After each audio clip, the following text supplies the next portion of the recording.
What up brothers, it's Clipper King returning for another, I can't say new review, so let's call it a new re-review. By that I mean, I did review this figure before for my channel, but because of time moves on, I don't even think the old review of this figure is still on my channel. I removed it because it had clips of the film in it, so I was getting flagged on it. So I did remove it, but when I watched the copy on my hard drive, I just think it was a terrible review of a figure that needed a lot more respect than it got. There is some other reviews out there on YouTube, and I understand that people might not watch this review because it's a figure that's been released for a while. But like I said, because this is sort of from the annals of the past, some of the new collectors, a lot of people who send me messages say, I've just got them into collecting and this and other.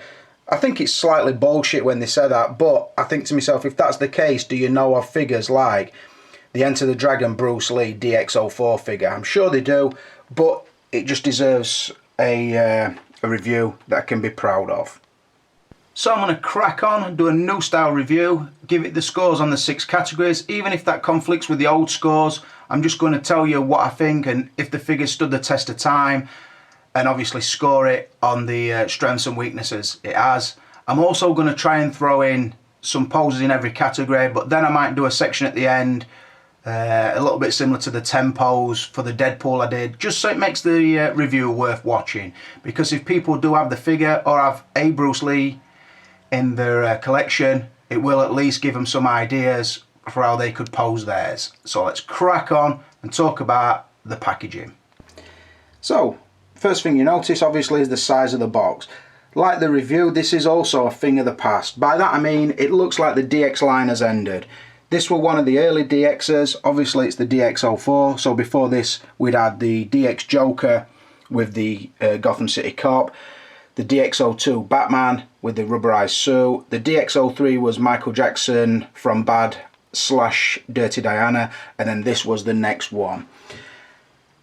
These were the cream of the crop when they come out, and the boxes that they made sort of represented that. So looking at it, it's about twice the width of a standard Hot Toys box, about the same depth, but how it worked was just a lot better. It was better quality of card, although sometimes you did get DX corner because they fold open, they used to split down there. Luckily it didn't happen on mine. At one time I will say I did actually have 2 of these. I got one on day of release and I'd already pre-ordered one from somewhere like Loon 10 Toys, something like that. So that's the one I kept because my initial one, if I remember correctly, did have DX box corner. So moving to the corner, see the Hot Toys DX logo. Look down here, got the Chinese style writing, Bruce Lee, Enter the Dragon, the DX04, and the Bruce Lee licensed by Warner Brothers. And then the awesome shot on the front is a pose that's quite famous from Enter the Dragon.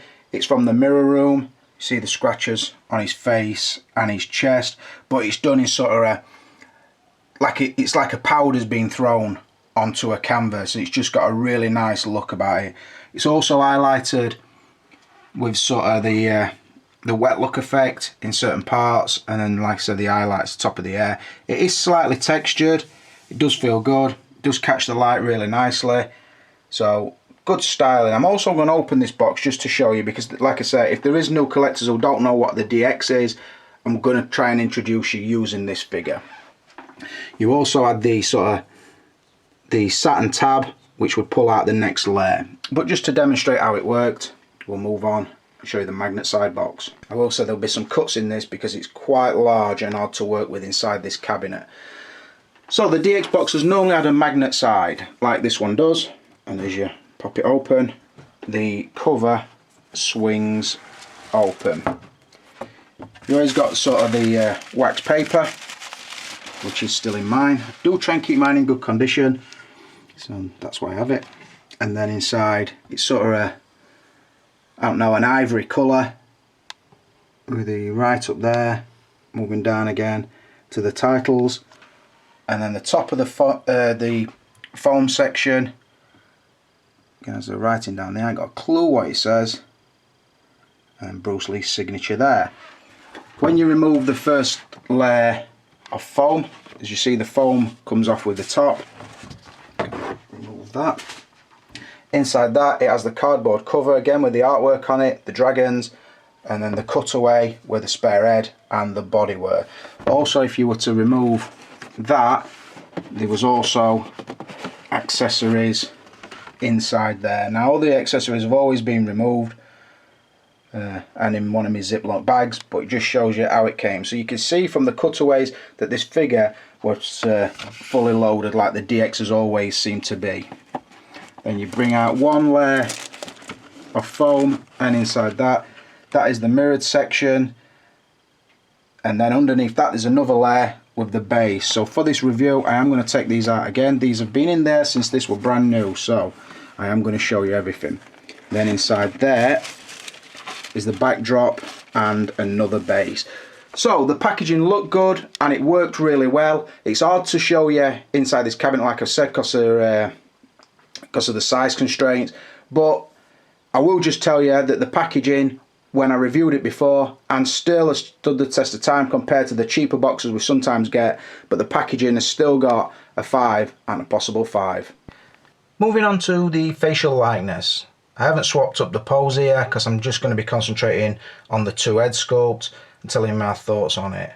Trying to keep the camera nice and close so you get good detail, and obviously show you how the pose works if I can. So this is what would class as the clean head.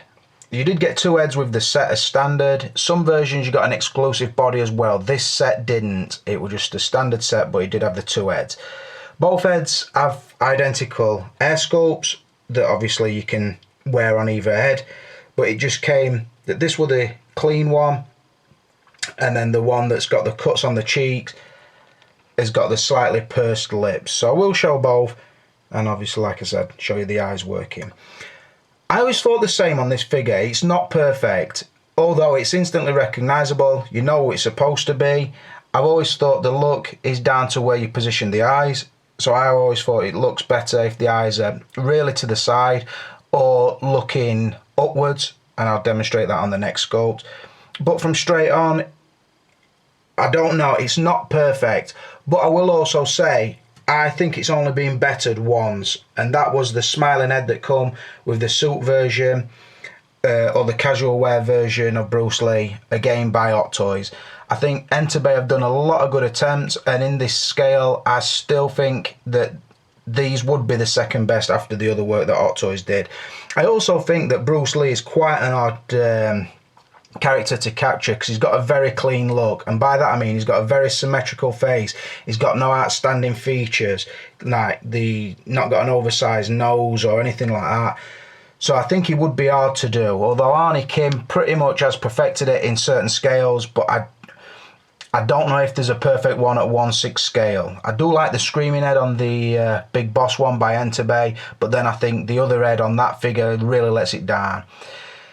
The other reason I think is because if you look at Bruce Lee through his film career, so his early Chinese films, so I'm talking Big Boss, Fist of Fury as it was known in this country, The Way of the Dragon and Game of Death, then I think Game of Death actually came after Enter the Dragon, but Enter the Dragon were actually his introduction to an American market, so an American feature film produced by Warner Brothers, that's what I mean.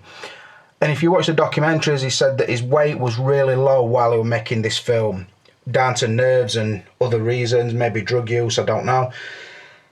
So a lot of time has a different look, because people have told me the Big Boss one is accurate to him in Big Boss. I disagree with that. I don't think it is. I think the face is too puffy. On this one, it's got a nice chiseled look, and I do think it is pretty accurate, but like I said, not perfect. I think somewhere from there, it looks really good. But on this figure, I actually prefer the battle damaged head, so I'll fade to that now. I always thought this one was a little bit more characteristic. Like I say, he's got the pursed lips, the slash marks on the right and left cheek. You see the eyes on this one, I moved it so he's looking, so his head would be dipped forward but his eyes looking up. Again, I think this is the more accurate of the two. But again, it's still not perfect, so I'm not going to bullshit you and tell you it is. What I will say on this one is the air sculpt is really accurate, but also has been a bone of contention to me because it had exactly the same air sculpt on both. Now, I actually set up a third Bruce Lee in a Way of the Dragon look, so with a white vest, the grey trouser with the flared bottoms, and then the short sleeve shirt above that. But because this hair sculpt was sort of signature to this film, what I did with my secondary hairpiece, I actually cut it down. Get him the pointed hair in front of the sideburns, shorter cut into the neck, and then like his sort of hair would flick to one side. He kind of got a parting there and then flick round and a lot shorter. Again, the pointed hair in front of the sideburns. Now, with this, it was pretty much, I thought, well, I can still use the other one if I choose to, so it pretty much just a job of clipping away the sections of the hair. It looks a little bit chunky in places, I will say, but I do like the fact that it's two different hair pieces.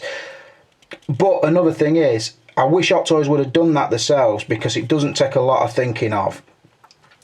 I will demonstrate this actually on this sculpt just to show you the difference. Like I say, it is a lot shorter in fact what I'll do is I'll put it on the other head.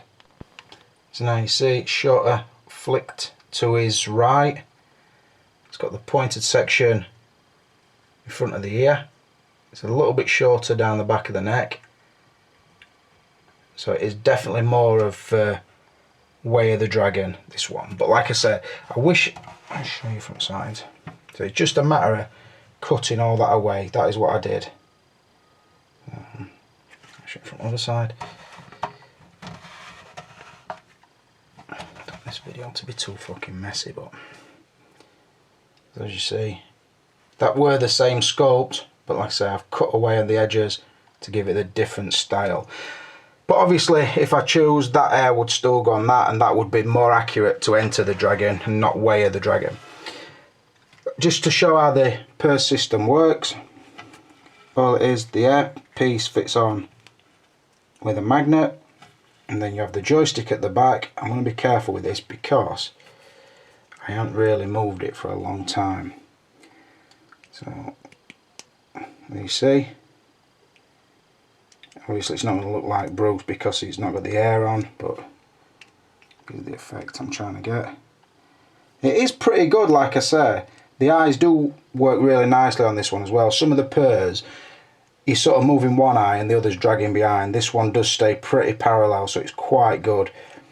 But like I said, to score it up, I would say that is my favourite of the two sculpts. It is dependent on where you put the eyes. It isn't perfect, but it's definitely worth a 4 and a possible 5. Only on to outfit. Before we start, let's just check this pose out, 'cause it's a good one. It's a good one.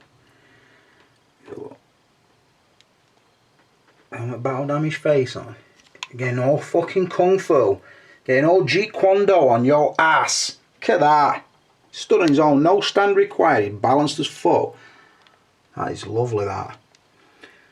Anyway, it basically has 3 different looks you can use, or 4 I suppose. And I'm talking, you could have with a white shirt, with the flared blue trousers, white socks, the black shoes with sort of the brown sole. You could have the white shirt removed and have those trousers and shoes with the scratch marks on his chest. Then he has the navy blue catsuit from the dungeon scene, and then obviously you could have the catsuit with the top rolled down and tied around his waist. So the 4 options is pretty good.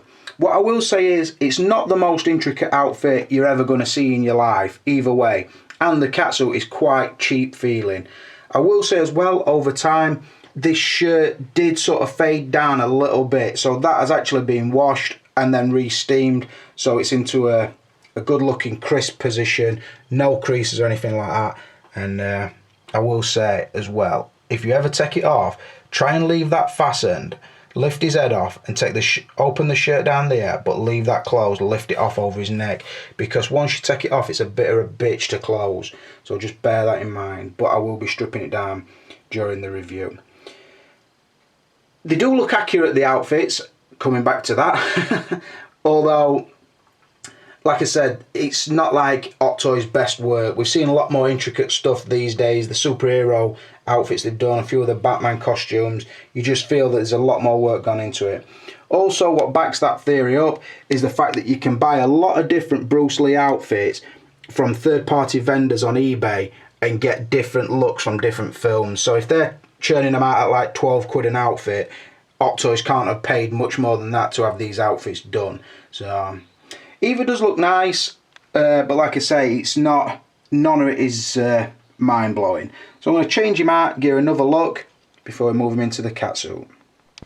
So now you see, same lower clothing, moving up to a shirtless top, so you can see the definition of the body, the scratch marks, more like the scene from the end in the mirror room.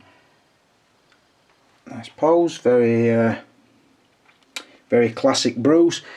Just to show you, the trousers are really baggy, do have a pleat down the front, and then the belt is attached, but it wraps around him twice, and then it's closed at the back with a press stud. It is a plastic press stud, so be very careful, because if you bust that, you've got no way to hold the belt closed. Sometimes I will say as well, the belt, you wrap it and it feels like it's slightly too high, but if you have it too low or try and pull it up more or put it neat, it sometimes, I don't know, it doesn't quite reach the press stud on the back, so bear that in mind. But like I said, nice cotton trousers, the white socks and the slippers. The slippers are fabric. I said this set have a brown sole. It does have another set with a white sole, which I will be displaying in a minute. Like I said, you can pick your pose or pick the part of the film you like and really create the look of Bruce. So I do like that one, but let's move on and show you him in the catsuit. Now I've gone to the catsuit. This time you see the slippers have a whitey grey sole with the black socks. Let's move up. The outfit zips down the back, and he's got the cotton bag with a rope inside and the white drawstring on the top. It goes over his shoulder. He puts the snake in that, if you remember. I've got him holding the bow staff as well. So another quite a nice pose. Again, really nicely balanced. Looks good either way. I do prefer the blue trousers with a white shirt, but I wouldn't turn my nose up at displaying him like this also. I would still say as well, the most iconic look for Bruce is the Game of Death suit, the yellow suit with a black stripe. I don't know, it's not his best film, but it just seems to be the most recognisable, to the point where even Kill Bill film actually tipped his hat with the outfit that Uma Thurman wore in that. So I would definitely say that is the most iconic look of Bruce, but you do get good options with this set, and I do think Enter the Dragon is his most famous role, so that's my thoughts on it. Like I said, the outfits all look good, all his options look good, but the outfit feels a little bit cheap, and it's not going to blow your mind with the work that went into it. So for that reason, on the outfits on this set, I'm going to give it, I'm just going to knock it down to a 4 out of possible 5. Moving on to the articulation. So as you see now, the aid of the flight pole, changed up the pose, rolled down his catsuit and gone for a high kick or flying kick, and he's also got the dual sticks in his hand. He's even looking down towards where he's kicking. So I know you're thinking, well done Rickster, that's a fucking beast, and you'd be right in thinking that. Right, the body obviously in this pose looks well articulated, but there is some limitations. I've always said in the past, limitations are okay if you put in the aesthetic before the posability, and I think Hot Toys on this one were caught between a rock and a hard place. Basically they wanted the sculpted body, which this figure has, so the torso is one piece, straight up from the waist section up to the upper neck. There is slight articulation in the neck, it will dip forward a little bit, and also the upper body will sort of lean forward, but there's no ab crunch, so there is a limitation there. The neck is slightly limited, like I said, because the ball joint is at the top, although it will move slightly. It's a soft rubberized body, so there is slight movement. I will also say as well, over time, it's nice doing a review sort of a figure that's not just come out. The head sculpt has marked the neck a little bit that you can see there, so that will happen. There is sort of a soft like foam behind in the back of the head there, but over time it just wears away and then it starts sort of scratching your neck a little bit. It's not unsightly, and most of the time the head will be covering that anyway, but I thought I would mention it because, like I say, it's not a figure I've just received. It's something that I can say over time this is what will happen. Coming on to other limitations, it has a single bend elbow, so it will bend and go pretty nice like that, but it won't come all the way back on itself. Sometimes as well you'll notice that the bicep in relation to the lower arm is out of place. If you look on your real body, you sort of can turn your bicep up the upper section, so your bicep is always in the same place relative to how your arm is. So it does look a little bit awkward though, not too much. Like there, the bicep is sort of under where, because really on a natural arm that should really be down there. That is how the bicep would move, but like I say, for the posability and if it's covered, it will still articulate. The waist will rotate, although not massively, and again, because of how the trousers attach, you're turning the trousers when you move the waist as well. But the legs do move really nicely. The hips and the pelvic section is really good. There's rotation at the upper thigh, the double bend knee, as you can see there, nice and tight, and then at the ankle it's actually a foot on a ball joint, which moves nicely, and then it's got like a foam ring wrapped around the ankle joint, so it stops the sock sort of sucking right up into the joint. So that is pretty nice. It does articulate well and does always look pretty natural, but I can't lie and tell you that it's a perfect body. It's not. They had to try and put the look of it before how it moved. That's how I feel. Another thing I will notice as well,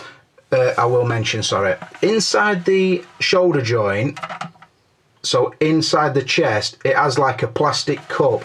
Sometimes you'll pose the arm and the cup is very visible, so bear that in mind as well. Although again, because it's the same colour as the skin tone, it's not too messy looking. So I think the trade-off is worth it. At least they didn't do what Entebbe did with the behind the scenes Bruce, showed us a totally jointless figure and then not deliver it. This, we knew we were getting shoulder joints and visible elbow joints. It still works really nicely, but like I say, if you're one of them people that can't get away from looking at where the elbow bends or the shoulder articulates, then I would say probably avoid this figure.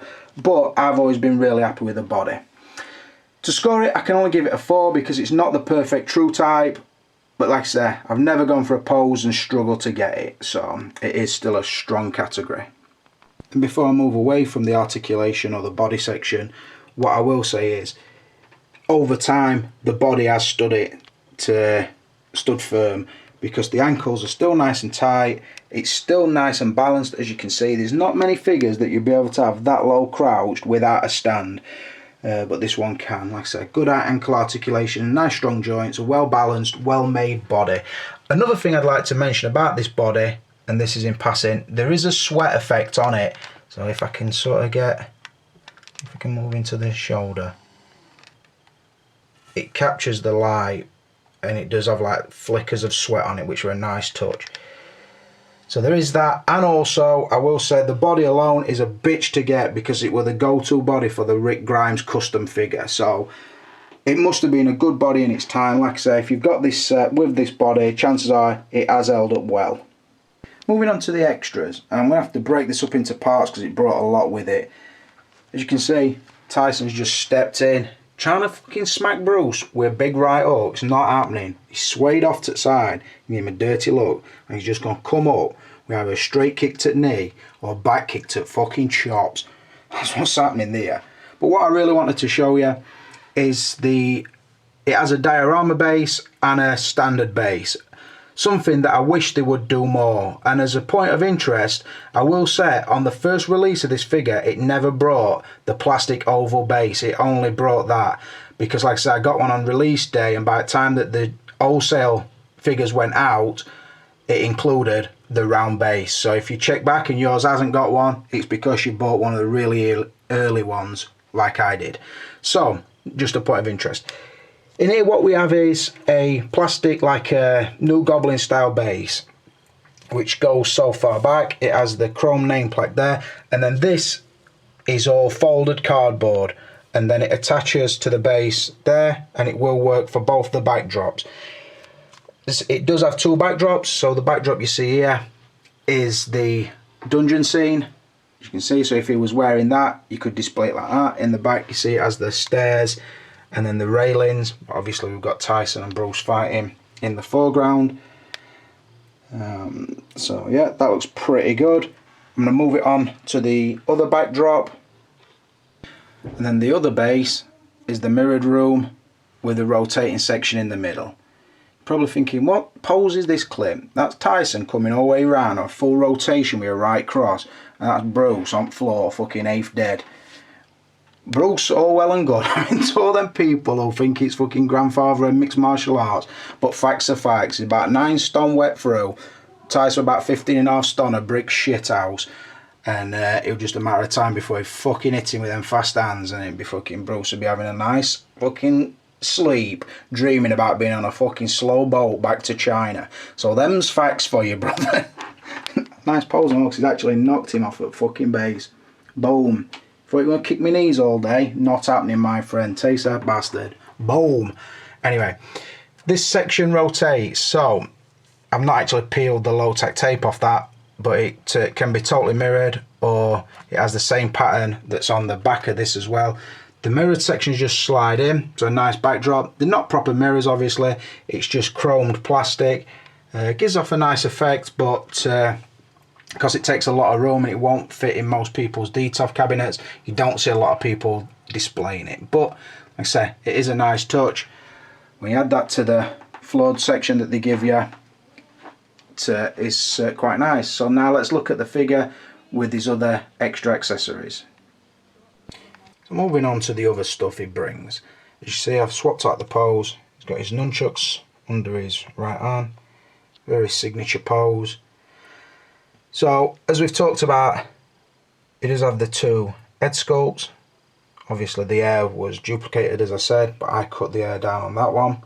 So two good head sculpts again, not perfect, but really good. The dual black sticks, the long bow staff, the white Chinese style shirt, which would go with the trousers he's wearing. Obviously he's got the white socks and those slip-ons. Then he has the cloth bag with a drawstring that could either have the snake inside or the white rope. The navy blue catsuit with the zip up back, and then another set of the slippers, the white socks, and then a vast array of hands. So talking a relaxed left and right. Those will hold the nunchucks, again left and right. You see the thumbs tucked under so it will grip. The signature clenched hands with the finger and thumb out, very specific to Bruce. A nice tight fist, the gripping left and right, and then just a couple of gesturing right hands, so with a sort of the karate chop sort of hand, I always think, with a thumb tucked in, and then the sort of posed right hand with the two fingers sticking out. So a good selection, like I said. Combine that with the backdrops I've already showed you and the two different bases. I can't think of anything else it would have really needed. Like I said, I would have liked the air sculpts to have been two different sculpts, or slightly different in a way. One sort of flicked at side, one straight down, or whatever. But like I said, I've cut my own down. And again, great box, all packaged well. So for that reason, I'm going to give the extras and accessories a 5 out of a possible 5. From there, I'm going to roll straight into value and tell you I can't 100% remember how much I paid for the pre-order one I got, which were the wholesale ones, or the brand new release ones. But I'm guessing because of the year, it would have been around £150, somewhere between 130 probably for the retail, for the wholesale one, and probably 150 on day of release. Now I wish Hot Toys were them prices now, but the fact of the matter is they're not. There's a lot of more opportunistic sellers around, people who don't even use eBay but still can sell you figures, want to bump some price on for you, and you either take it or leave it. So it's that sort of thing. You can still buy wholesale figures, but it's just that, do you want to pay your impatience tax, which is basically what I pay. I'll get them on day release, because I can't bear to see photos of them all over Instagram and YouTube and Facebook when I know I've got to wait 2 months for mine to come out because it's the wholesale batch. So I'd sooner pay the impatience tax and get it straight away. Do I like having to do that? Not really. Like I say, you can't seem to make friends in this fucking community anymore. It's just, how much do you want to pay? It's that sort of thing. It's not friendship as you class it with people that you know in real life. But the bang for the buck on this figure, and the fact that it were well under £200, I'm going to give the value a 5 out of a possible 5. But I would also say, if you want to pick this figure up now, you're looking somewhere between 200 to maybe 250 for the single version, probably 250 to 300 for the double bodied version. I will say as well, if you got the double body version, you did get a battle damaged body like this one, but you also got a clean body. Like I said, I think they're well out of stock now, so you might even struggle to buy a double body set. I don't know, because it's a while since I last looked. But like I said, on the price I paid for what I got, I'm happy to give that a 5 out of 5 on the value. That gives the score an overall of 27. I can't honestly remember what it scored first time I reviewed it, but I will say in them days I did source material and it probably got a 5 for that anyway, so it might have scored a little bit less this time, but I'm not sure category for category. Like I said at the beginning, I don't even think my old review's still up, but anyway, if it is, don't bother watching it because it's fucking dog shit. I hope this one turns out to be better. I hope you do watch it even though it's not a new release figure. I don't expect it to get 30,000 views like a new Batman would get, but I just hope people do watch it, pay a little bit of interest, at least leave me a like and a comment, because I would appreciate it for the time I do put into these videos. But another one done. If there's any old figure that I've got that you would like to see a video on, or even if it's just a case of do us 5 or 6 poses on that figure and I'll make that into a video. But as it stands at the moment, I'm only really waiting for the Fight Club figures, so I don't know when I'll be putting a video up next. But like I said, thanks again guys for watching. Hope you've enjoyed it, but for now it's the Clipper King and I'm out of here.